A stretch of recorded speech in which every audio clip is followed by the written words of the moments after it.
서울에 조직이 되어 있고 각 지구에 독도 수호대가 활동을 하고 있습니다. 그리고 대구 경북경찰사단에서는 뭐 전시회나 무슨 그런 활동들을 좀 많이 하시는데, 과거에 우리 김상현 부회장께서 자주 또 우리 경남대학교에 있는 판넬 같은 거를 하고 가셔가지고 전시회도 하고 여러 가지 행사를 하고 있습니다. 지난달에 여러분들 독도 갔다 오셨다면서요? 네. 갔다 오신 분들? 네. 그래서 다들 독도 입도를 하셨다는데, 독도는 상륙하기가 굉장히 어려워요. 3번 가서 1번 들어갈까 말까 정도의 확률이라고 해요. 그래서 우리가, 저도 1년에 보통 한 6번, 7번 정도 갔는데, 원래는 2번 갔다 왔습니다. 근데 이제 독도 입도가 안 되면은, 인간성이 안 좋은 친구랑 같이 가면 독도 입도가 안 된다. 혹은 이제 평소에 덕행을 쌓지, 3대의 덕을 쌓아야지 입도를 할 수 있다. 그런 말을 합니다. 근데 이제 지금 차관 시설이 되어 있는 선착장에 거기에 파도가 치면은요, 착륙을 할 수가 없어요.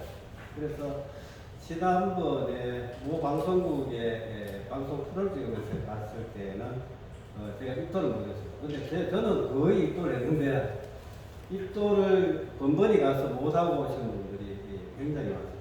근데 지난번에 사단에서 갔을 때는 무사히 들어가서 아마 행사도 하신 걸로 알고 있습니다. 평소에 사단이 조국을 위해서 좋은 일을 많이 하시기 때문에 독도가 입도를 들어가지 않았나 생각합니다. 시간이 얼마 없는데요. 보통 제가 독도 강연을 가면 한 2시간 정도로 강연하는 것을 오늘 지금 한 35분 정도로 해야 될 것 같은데, 일본 고문서에 나타난 독도라고 해가지고, 일본이 독도를 매년 3번 정도 도발을 해요. 첫 번째는 3월 말에 교과서를 발표하면서 그렇고, 또 하나는 이제 방위백서. 방위백서에 독도는 역사적으로나 국제법적으로나 일본 고유국토다라고 못 받고 있고, 그것을 매년 되풀이해요. 그 다음에 외교청서가 있습니다. 외교청서가 매년 새롭게 바뀌는데, 그때도 독도가 발표가 돼요. 그렇게 해서 한일 간에는 그때마다 우리나라에 있는 일본 대사관에 대사를 소환해가지고 이거 수정해라 라고 항의를 하는 일을 계속 되풀이하고 있습니다. 그 다음에 이제 우리가 또 경상북도가 독도를 관할하고 있기 때문에 10월 25일이 되면 행사를 하죠. 독도의 날이 언제죠? 10월 25일. 10월 25일. 왜 10월 25일이죠? 대한제국 칙령 41호를 반포한 날이 10월 25일이에요.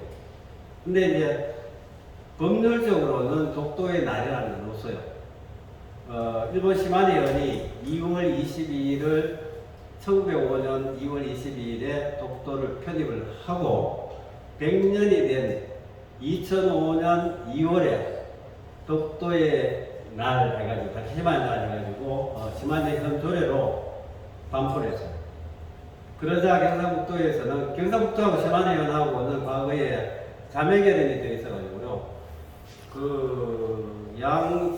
광역지방자치단체 사이에 공무원이 많이 교환이 됐어요. 그러니까 제가 일본에 있을 때 시마네현에 근무하는 경상북도 직원이 한 13명 정도까지 있었습니다. 그리고 경상북도에는 6, 7명이 와 있었어요. 근데 이제 다케시마의 날을 제정하면서 경상북도가 자매관계를 끊고, 그리고 뭘 했냐면은 독도 정책과라는 걸 만들었어요. 그리고 이제 영남대학교에서 독도 연구소를 만듭니다. 근데 이제 그때 아까 무슨 얘기 하려고 하다가 놓쳐버렸는데,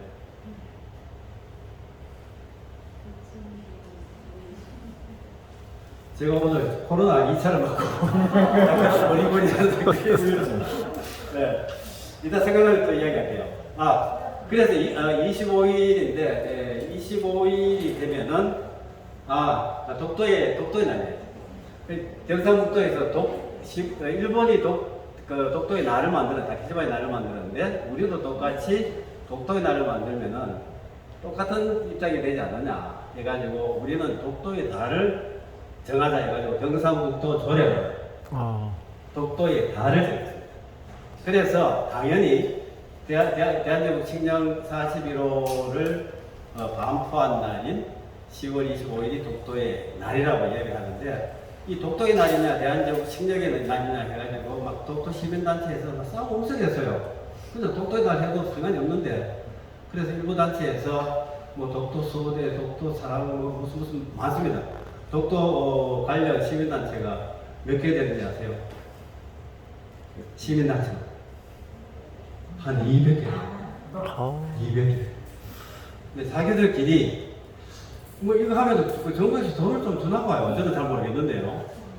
근데 자기들끼리 막 싸움이 붙어가지고 최근에는 대한민국 칙령 반포의 날, 대한민국 칙령 기념일인가 뭐 그렇게 이야기를 하는 걸로 이야기가 됐나 봐요. 그래서 우리 학술대회를 매년 10월 25일 선후에 학술대회를 한번 하고 그 다음에 이제 2월 20일 다케시마의 날 전후로 일본의 그 주장을 반박하는 학술대회를 하는데 이맘때쯤 10월달에 하는 학술대회에서는 시민단체가 자꾸 연락이 와요. 독도의 날 기념 학술대회 이렇게 쓰면은 독도의 날 아니다. 근데 어쨌든 간에 독도의 날이라는 건 10월 25일이고 그 날이 대한민국 칙령 41호가 확보되는 날인데 근데 왜 대한민국 칙령 41호인가 하는 이야기 여러분은 아시죠?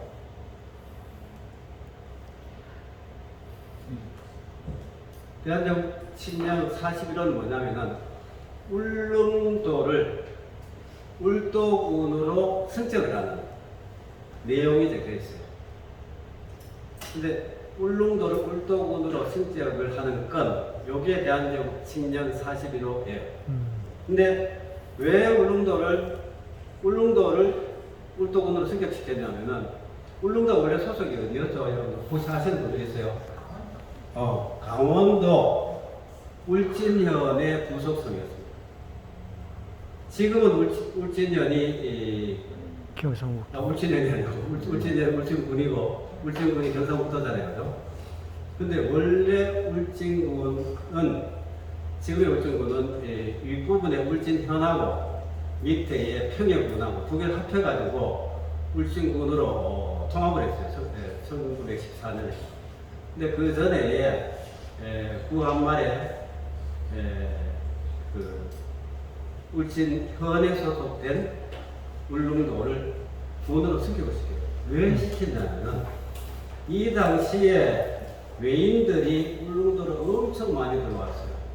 울릉도에 살았습니다. 지금의 도동항에 가보신 분들 도동 가보시면은 큰 길이 있고 옆에 사이사이 길이 있는데 그 시가지가 옛날 일본 사람들이 살던 구역 그대로예요. 뒤로 돌아가면은 일본의 적산가옥이 엄청 많아요.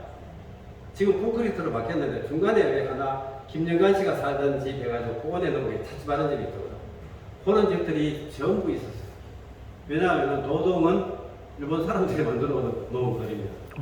그래서 원래 울릉도를 울도군으로 승격을 시킬 때에 군청이 태안이 있다가 나중에 사람들이 많이 사는 도동으로 옮기는데 어찌됐든 간에 이 외인들이 자꾸 쳐들어온 게 아니고 와가지고 거기서 살고 하니까 이대로 두었다가는 울릉도를 일본한테 뺏기겠다라는 걱정을 했어요. 그게 과거에 안명복 납치됐던 시대도 그렇고 1880년 전후도 마찬가지고 1900년 이때도 마찬가지고 그 일이 지금 해방 이후에 현재 똑같이 일본이 영주권으로 들어가는 쪽으로 해서 되풀이되고 있는 겁니다. 근데 이제 울릉도에는 과거에 외적들이 많이 들어와가지고 울릉도에 사는 사람들을 길안내를 시켜가지고 동해안에 노략질을 엄청 했어요. 그래서 우리 역사를 배우다 보면은 경주에 가면은 군항살이죠. 그 다음에 저쪽에 간포 가는 무슨 데죠? 감원사지. 이런 절들이 과거에 전부 외구들에 의해서 불탄 겁니다. 특히 군항사지 같은 경우에는 군항사지 지금도 그 동서남북으로 석상이 있는데 일본 쪽을 향해 있는 석상만 파손이 되어 있어요. 그게 뭐로 되어 있냐면 돌고래 모양을 하고 있어요. 그래서 동쪽을 보고 있는 것은 동쪽 오랑캐를 막아준다는 그런 주술적인 의미를 담고 있대요. 그래서 이 외부들이 들어와가지고 자기들을 저주하니까 그걸 부숴버린 거예요. 가보시면은 네 석상 중에 하나만 파손되어 있을 겁니다. 그 정도로 과거부터 이 울릉도는 외구들이 동해안을 노략질을 하는 중간 거점이었어요. 그래서 세종 때도 그랬고 계속 고려 말부터 해가지고 울릉도 주민들을 싫어하더라고요. 공국으로 하다가 마지막으로 한 게 1417년 그러니까 태종 17년인데 그때 울릉도에 사는 사람들을 다 데리고 들어오게 돼요. 그리고 난 뒤에 이제 수토사를 파견해서 정기적으로 수토를 하고 거기에 도망간 사람들을 다시 데리고 오고 이 작업을 언제까지 하냐면은 1883년에 사람들이 새로 들어갈 때까지 계속해요. 근데 460년 동안 성을 비워놨습니다. 근데 1883년에 왜 또 주민들을 이주를 시켰냐면 비워놨더니 일본 사람들이 들어와가지고 집을 짓고 살기 시작했어요. 그리고 울릉도에 수산자본하고 산림장 같은 것을 채취해갖고 일본으로 가져가고 했기 때문에 그때도 이제 고종 때인데 이대로 뒀다가는 울릉도를 뺏기겠다라고 해가지고 육지에서 사람을 모집을 해요. 그래서 16호에 54명의 사람들 모아가지고 울릉도에 이주를 시킵니다. 그때부터 이제 본격적으로 울릉도에 사람이 사는데 도동은 이미 일본 사람들이 거의 다 살고 있는 거죠.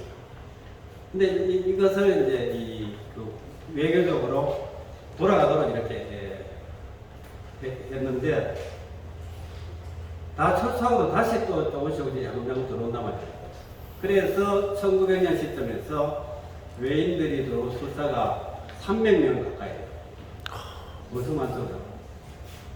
근데 그래서 고종이 침령으로 내려갔고 울릉도를 행정관할구역으로 해야 되겠다 해가지고 강원도 울진면에 부속 섬인 것을 강원도의 울도군으로 독립을 시켜고 승격을 시켜요. 그게 대한제국 칙령 40입니다. 그리고 울도군의 그 군청은 태안리에 두고 그 다음에 울도군이 관할하는 구역은 죽도, 석도를 관할할까 이렇게 적혀있어요. 거기 죽도라는 건 지금의 대서, 죽서도고 그 다음에 석도라고 해요. 거기에 독도라고 했으면은 지금 일본하고 이런 분쟁의 그 빌미를 제공하지 않는데 석도라고 되어 있어요. 원래 독도는 옛날 사람들이 독섬이라고 해요. 독섬. 독섬이 이 돌섬이라는 뜻입니다. 근데 거기 독도라고 되어 있으면 이상이 없는데 독섬을 침략에는 훈으로 훈차해가지고 석도라고 적어놓고 사람들은 그것을 독도라고 적었단 말이에요. 그러니까 뭐 외로운 섬, 뭐 독도, 뭐 고독한 섬, 독도 그런 의미 전혀 아닙니다. 독섬, 바위섬이라는 뜻의 독섬인데 이것을 그 한자를 따오다 보니까 홀로 독자를 갖고 온 거예요. 독의 의미도 없습니다. 근데 이제 이 대한제국 칙령이 석도예요, 이게. 근데 그것을 우리나라에서는 독섬이라고 부르고 독도라고 적는다. 간혹 석도라고도 듣는다. 그렇게 설명한단 말이에요. 근데 일본은 납득을 못하겠다는 거죠. 아니, 독성을 언제는 독도라고, 언제는 석도라고, 석도라고 하고 다른 용례가 있느냐? 서해안에 들어있긴 있는데 별로 없어요. 근데 이 관리가 독성을 자기 딴에는 이제 생각을 해서 이제 돌석자, 독이니까, 독이 돌이라 뜻이니까. 그렇게 해서 했는데, 독성이라고 부르고 독도라고 기재를 한 것은 서해안에 굉장히 많습니다. 신안 앞바다부터 해가지고 고흥 앞바다에 있는 작은 섬들이 지금도 독섬이라고 부르고 한자로 요즘 한자가 안 쓰지만 독도라고 적어놓은 섬들이 있는데 학자에 따라서 그게 한 5개 정도, 많게는 한 8개 정도의 사례가 있다. 근데 그게 석도에서 더 좋은데 석도는 유일하게 대한제국 침략에 만든 거예요. 근데 우리가 울릉도 주변에 섬이 6개 있거든요. 6개 있는데 석도라고 부를 만한 섬은 독도 외에는 없어요. 앞에 대섬이 있고 이쪽에 관음도가 있고 한데 관음도에도 위에 막 숲이 무성하단 말이에요. 그 다음에 대섬 축소도 우리 요즘 죽도라고 부르는 죽도 위에도 관음족이라고 해갖고 해장족이 낮은 그 대나무가 있어요. 산족인데 그놈들이 무성하고 해요. 근데 그것도 돌섬이라고 독섬이라고 부르기에는 적당하지 않아요. 근데 일본 사람들은 이 석도는 관음도다, 뭐 죽도다, 뭐 다른 삼선함 뒤에 있는 바위를 이야기한다라고 해가지고 왜곡을 하는데 이 석도가 독도인 것은 맞습니다. 근데 그게 다른 데에서도 독도를 석도라고 적어야 되는데 대한민국 신령에만 적혀 있다. 그게 우리의 아킬레스건이라고 할까요? 근데 이제 그 사전을 찾기 위해서 연구자들이 엄청 노력해요. 근데 아직까지는 발견되고 있지 않습니다. 그래서 이야기가 30분을 자꾸 새는데 이 내용이 엄청 많은데 일본 그 외무성에 다케시마라는 홈페이지에 보면 이런 적이 있어요. 독도는 역사적 사실에 비춰봐도 국제법상으로도 일본 고유의 영토다. 한국이 불법 선거를 하고 있는데 이것은 국제법상 근거가 없이 행해지고 있는 불법 선거이며 이 불법 선거의 근거에서 독도에 대해서 실시한 어떤 조치도 법적인 정당성을 가지는 것입니다. 이렇게 해놓고 10포인트를 일본 땅인 이유 10가지를 이렇게 실어놓고 있어요. 굉장히 일본은 치밀하고 계획적으로 이렇게 접근을 하고 매년 독도 도발을 하면서도 수위를 조금씩 높여가는데 그게 지금 거의 완성이 됐어요. 완성됐다는 건 뭐냐면 처음에 외무성이 이렇게 주장했는데 이거를 일본 문부성에 이야기를 해가지고 일본 문부성이 초등학교, 고등학교, 중학교, 고등학교의 교과서에서 그 역사교과서, 지리교과서, 정치경제교과서에다가 일본 외무성의 공식견을 그대로 갖고 있어요. 역사적으로나 국제법적으로나 일본 고유의 영토인데 현재 한국이 불법 점거하고 있다라고 교과서에서 기술을 해서 가르치게 하고 있어요. 그래서 그게 거의 완성이 됐는데 초등학교 다 바뀌었죠. 100%. 중학교 다 바뀌었고 올 봄에 고등학교 1학년 이 검정을 통과했는데 다케시마가 일본 고유의 영토다라고 기술하지 않은 교과서 좀 탈락했어요. 그러니까 기술된 것만 채택이 돼갖고 보급이 되고 있고 이게 내년에 사용이 돼요. 그렇게 해서 내후년이 되면은 내년에는 고등학교 2학년, 내후년에는 고등학교 3학년 이렇게 해가지고 지금 고등학교는 거의 한 80%가 교과서에서 일본 고유 영토다라는 것을 담고 있고 실제 교육 현장에서 그렇게 가르치고 있다. 그래서 지금은 옛날보다 굉장히 어려운